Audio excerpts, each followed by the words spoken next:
కోట్ల జయసూర్య ప్రకాష్ రెడ్డి జన్మదిన వేడుకలు కోట్ల టీం గూడూరు నగర పంచాయతీలో తెలుగుదేశం పార్టీ జాతీయ ఉపాధ్యక్షులు డోన్ నియోజకవర్గ శాసనసభ్యులు కోట్ల జయసూర్య ప్రకాష్ రెడ్డి 74వ జన్మదిన వేడుకలు కర్నూలు పార్లమెంట్ తెలుగు యువత కార్యదర్శి చరణ్ కుమార్ ఆధ్వర్యంలో ఘనంగా నిర్వహించారు. పాత బస్టాండ్ ఆవరణలో బాణాసంచా కాల్చి కేక్ కట్ చేసి సంబరాలు చేసుకున్నారు. కార్యకర్తలకు మిఠాయిలు పంచి శుభాకాంక్షలు తెలియజేశారు.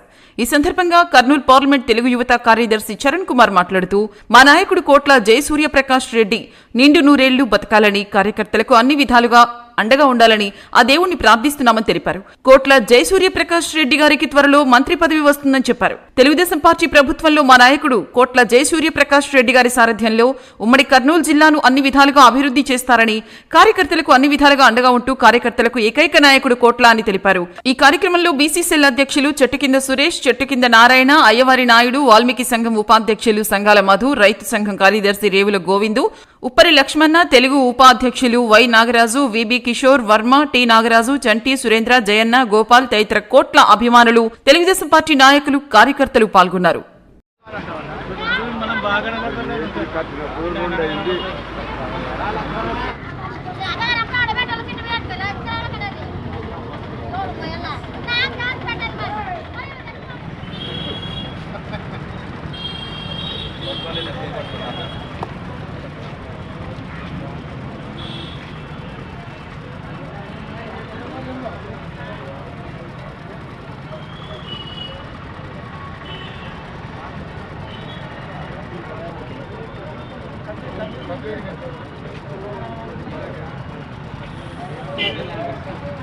అంటే మీరు అంతేమంటే సార్ సెంటర్లో పెట్టరా సెంటర్లో పెట్ట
ఈరోజు తెలుగుదేశం పార్టీ జాతీయ ఉపాధ్యక్షుడు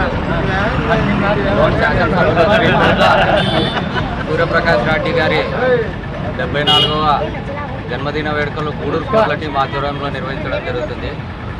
మరి మా నాయకుడు కోట్ల జయసూర్య ప్రకాష్ రెడ్డి గారు నిండు నూరేళ్లుగా జీవించాలని ఆ దేవుడిని మనసారా ప్రార్థిస్తూ మరి ఉన్నత శిఖరాలని అవరోధించి మరి ఉమ్మడి కర్నూలు జిల్లా, నంద్యాల జిల్లాని అన్ని విధాలుగా అభివృద్ధి చేసేలాగా ఆయన ఉన్నత శిఖరాలకు ఎదిగి రాబోయే రోజుల్లో మంత్రి పదవి అవిరోధించి కార్యకర్తలకు అన్ని విధాలుగా సహాయ సహకారాలు అందించాలని సందర్భంగా తెలియజేస్తూ కోట్ల టీం తరఫున మా గూడూరు నగర పంచాయతీ ప్రజల తరఫున మా నాయకుడు కోట్ల జయసూర్య ప్రకాష్ రెడ్డి గారికి మరొకసారి జన్మదిన శుభాకాంక్షలు తెలియజేస్తూ జై కోట్ల, కోట్ల నాయకత్వం, కోట్ల నాయకత్వం, కోట్ల నాయకత్వం, కోట్ల నాయకత్వం, కోట్ల నాయకత్వం.